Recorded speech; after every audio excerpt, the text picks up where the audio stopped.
What it do, y'all? It's Coffee back with a quick hip hop news brief. And y'all see this, man. This was posted by Crip Mac's fake father, Stacy Brookshire. Y'all remember, right? 1090 Jake said, "You are not the father," in his Maury voice. And yo, I really was going. Comment who else was going and thought that was really C-Mac's pops. But you see, he says King Yella caught a pandering case in Vegas, man. That's no good, man. He's talking about tell the lawyer $10K to get the case dropped.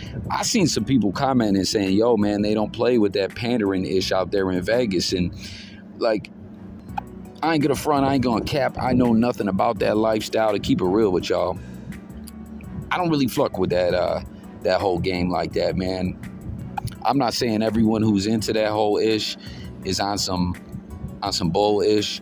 But there's enough foul ish that goes on in that world that I just don't want really nothing to do with it, you know? But I don't know, man. Can 10K get that dropped? Will King Yella, we know he got a hefty record, man. The man done did a bunch of different bids.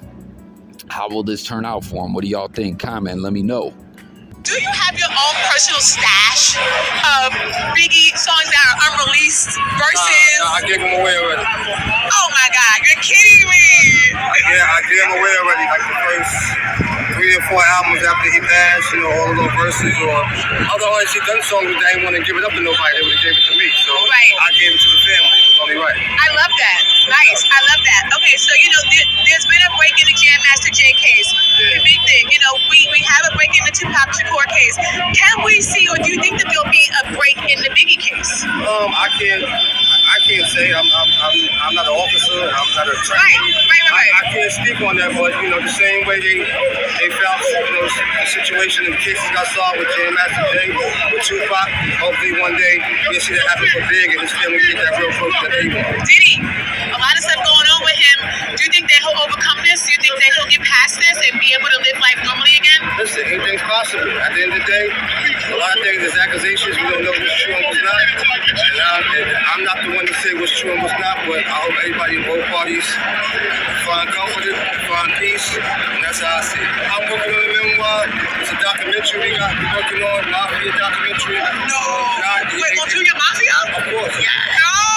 We gotta tell our story too. We gotta tell our trials and tribulations and our love for each other. So, you know, we working on some things. As far as the Mafia as a group, I got a memoir coming out, and I got a double documentary coming out on myself as well. You know, keep everything running, keep everything going, keep the legacy alive. Then we got Caesar. Remember, Biggie said Caesar drop you off when he see his P.O. Lil C's, man. Now, the media is snatching this up and going crazy with C's finally speaks out about Puffy's allegations. The man didn't say ish about that. He said, I don't know. I ain't the one to know. Who knows what'll happen, more or less. He did the whole I ain't talking about it thing. But what did catch my attention in that interview was him saying that he had unreleased, or I don't know if he said, was it unreleased Biggie music, or at the time it was, he said he turned it in over to the family, which I'm guessing Biggie's mom. Now, what's good with that? Did that music end up turned over to Diddy on Born Again and the Biggie duets? Comment if y'all fuck with those Born Again or the Biggie duets. But I really wonder if there's any exclusive ish out there that we don't know about at this point, or it's all been put out. You know, like does the family have anything in the cut, tucked away? That would be amazing to hear, but who knows?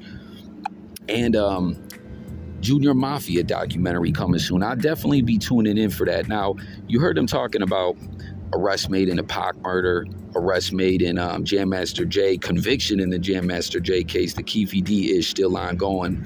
Comment with your predictions if you think he'll beat the case or he'll be convicted.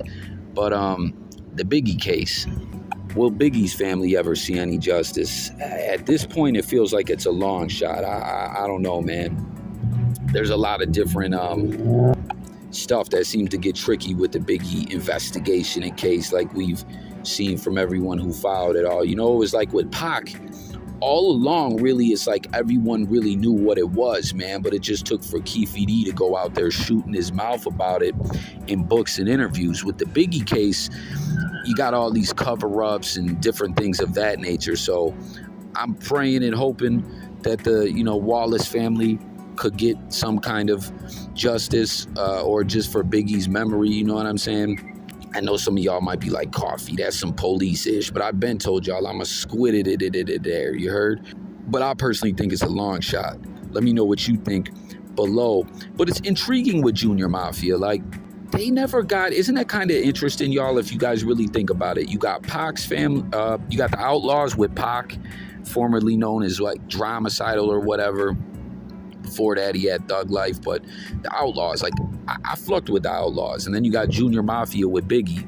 Neither of them really were able to get much shine. Some people say that they think both groups are whack, that was just their mans. Like, oh, you just trying to put your mans on. But I really think some of the Outlawz have bars.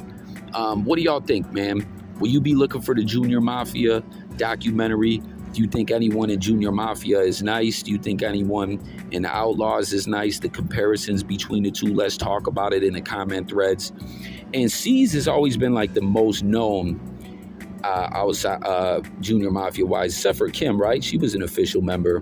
But it's like weird. It's like C's career never really blossomed like that. But at the same time, maybe, I don't know, it always kind of felt like his heart wasn't all the way in it though.